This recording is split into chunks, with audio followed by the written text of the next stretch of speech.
नहीं, जो आप में से कई लोगों की होगी।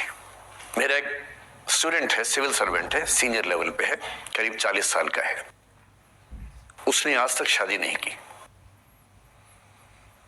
क्या उसकी शादी करने की इच्छा नहीं थी? पूरी इच्छा थी। फिर क्यों शादी नहीं की? भाई कुछ लोग तो होते कि शादी करनी ही नहीं, कोई मिशन है। योगी जी है, मोदी जी है, ठीक है, उनका तो मिशन है।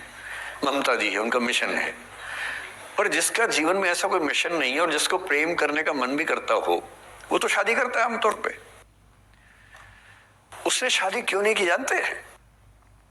जब वो 25-26 की उम्र में था, जब वो मेरा विद्यार्थी भी था, एक दिन मेरे पास आके बोला कि सर एक बात करना चाहता हूँ। मुझसे मेरे स्टूडेंट्स ऐसी बातें खूब करते हैं पर्सनली आके, अब तो मैं टाइम कम दे पाता हूँ, पहले तो ये सब होता रहता था क्लास के अलावा। एकदम रोता हुआ आया, आंखों में आंसू भरे हुए बहुत सारे। अरे क्या हो गया भाई? तो फिर उसने किसी का नाम बताया कि सर वो ही मेरी स्टूडेंट थी, कि सर उसके साथ रिलेशनशिप थी, उसने धोखा दिया है मुझे। अच्छा, धोखा देने वाली कहानियां मुझे बहुत अपील नहीं करती। मेरा मानना है कि दोनों पक्षों की गलतियां होती हैं। आप केवल अपने पर्सपेक्टिव से सोच सोच के धोखा करते रहते हैं, ऐसा थोड़ा ना होता है भाई। कुछ तो मजबूरियां रही होंगी, कोई यूं ही बेवफा नहीं होता, कुछ तो वजह होगी ना। आप थोड़ा उसकी वजह, उसका भी तो, उसकी कहानी भी तो सुनिए। और मैं जब जब दोनों कहानियां सुनता हूं, मुझे लगता है कि मामला ग्रे है। आप किसी एक पे उंगली उठा ही नहीं सकते कि इसने ऐसा किया। दोनों की गलतियां होती हैं, ऐसा थोड़ा कि एक की होती है। बहरहाल इन भाई साहब को ऐसा लगा कि धोखा हो गया उनके साथ। तो मैंने कहा चलो कोई बात नहीं यार, हो गया तो हो गया, तू नहीं कोई और सही, ऐसा क्या है। इतनी बड़ी दुनिया है, 8 अरब की आबादी अब है, उस समय भी 6-7 अरब तो थी। मैंने कहा 3.5 अरब 350 करोड़ में कोई तो होगी तुम्हारे लिए, ऐसा क्या है, कोई और देखेंगे। पर वो थोड़ा ज्यादा सेंटिमेंटल था उस समय। धीरे धीरे पता नहीं उसके मन में क्या बैठ गया, उसके मन में ये बैठा कि दुनिया की सारी लड़कियां धोखेबाज होती हैं।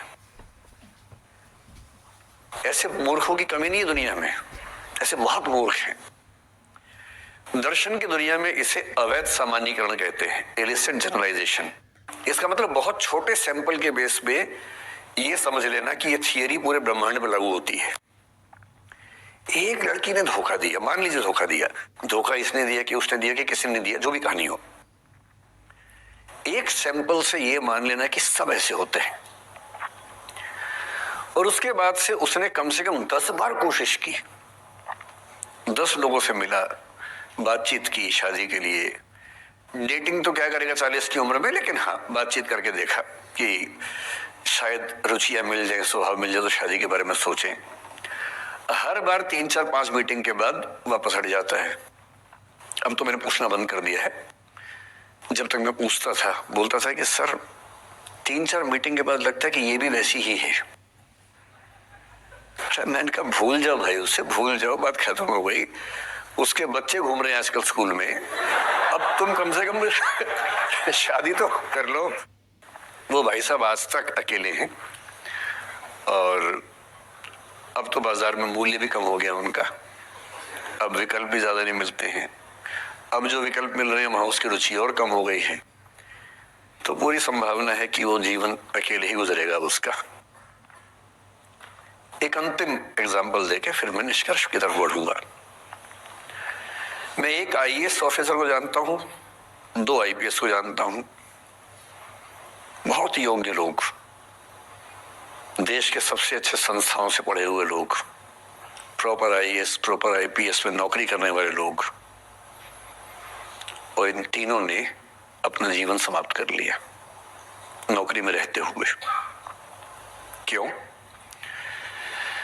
क्योंकि नौकरी और घरेलू जो दुविधाएं थी उनको झेल नहीं पा रहे थे, ना झेल पा रहे थे, ना भूल पा रहे थे। लेट गो नहीं कर पाए तो गिव अप कर दिया। और इसलिए मुझे अक्सर लगता है कि जितनी चीजें हम सिखाते हैं बच्चों को, हिस्ट्री, इकोनॉमिक्स, लिटरेचर, वो सब ठीक है, उनका भी महत्व है। शायद उससे ज्यादा महत्व इस चीज का है कि ये समझें कि अपने इमोशंस को कैसे मैनेज करना है। जब जीवन में ऐसा लगे कि सब खत्म हो गया है, जब जीवन में लगे कि बहुत टॉक्सिक किस्म की लाइफ हो गई है, उससे बाहर कैसे निकलें, शायद ये सबसे महत्वपूर्ण लेसन होता है जो हम सबको सीखना चाहिए। मैंने कहीं से सीखा नहीं है, ना मैंने ऐसी किताबें पढ़ी हैं, हालांकि मैंने 2 किताबें मंगवाई हैं पिछले हफ्ते, पढ़ी नहीं है अभी तक, तो मैं किताबों के बेस पे नहीं जानता कैसे सीखते हैं, लेकिन जिंदगी से तुम सीख सकते हैं। इन कहानियों का सबका एक ही सार है,